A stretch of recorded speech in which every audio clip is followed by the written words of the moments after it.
જય ભોલેનાથ મિત્રો, આજે હું તમને એક એવી પ્રેરણાદાયક અને હૃદયસ્પર્શ વાર્તા સંભળાવવા જઈ રહી છું, જે આપણને શીખવશે કે માત્ર ભગવાન પર વિશ્વાસ રાખવો પૂરતો નથી, પરંતુ જીવનમાં મહેનત કરવી પણ એટલી જ જરૂરી છે.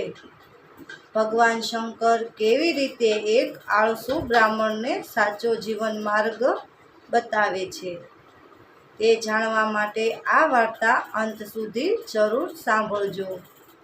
વાર્તા ગમે તો મિત્રો વિડીયો લાઈક, શેર અને ચેનલને સબસ્ક્રાઈબ કરવાનું ભૂલતા નહીં. તો ચાલો, હર હર મહાદેવ જય ઘોષ સાથે શરૂ કરીએ આજની અદ્ભુત વાર્તા. હર હર મહાદેવ. ભગવાન શંકર અને આળસુ બ્રાહ્મણની પ્રેરણાદાયક વાર્તા. એક ગામમાં ગોવિંદ નામનો બ્રાહ્મણ રહેતો હતો. તે ખૂબ જ ધાર્મિક હતો, પરંતુ એટલો જ આળસુ પણ હતો. આખો દિવસ ઝાડ નીચે બેસી રહે, ભગવાનનું નામ લે અને વિચાર કરે કે ભગવાન એક દિવસ મારા પર કૃપા કરશે અને મને ધનવાન બનાવી દેશે. તેની પત્ની રોજ કહેતી, માત્ર પ્રાર્થના કરવાથી કામ નહીં ચાલે, થોડું કામ પણ કરવું પડે. પણ ગોવિંદ હંમેશા એક જ જવાબ આપતો,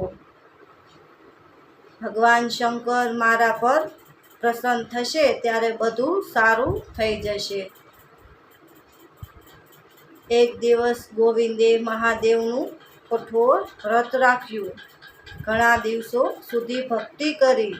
આખરે ભગવાન શંકર તેની ભક્તિથી પ્રસન્ન થયા.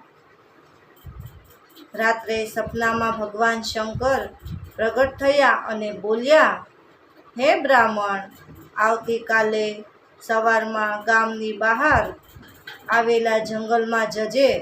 ત્યાં તને તારા ભાગ્યનો ખજાનો મળશે. સવાર થતાં જ ગોવિંદ ખુશ થઈ ગયો. હવે તો હું ધનવાન બની જઈશ. તે જંગલ તરફ નીકળ્યો. રસ્તામાં તેણે જોયું કે એક વૃદ્ધ ગાયવાળો ઘણી ગાયો ચરાવી રહ્યો હતો. ગાયવાળાએ કહ્યું, બેટા, જો તું થોડું ઘાસ કાપવામાં મારી મદદ કરી દે તો હું તને થોડા રૂપિયા આપીશ.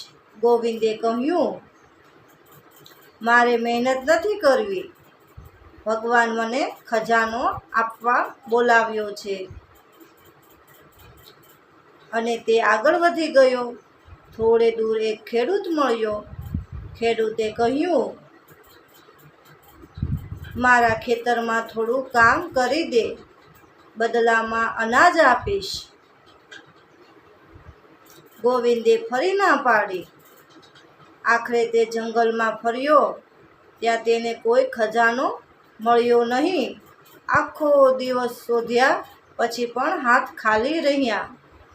નિરાશ થઈને તે ઘરે પાછો આવ્યો.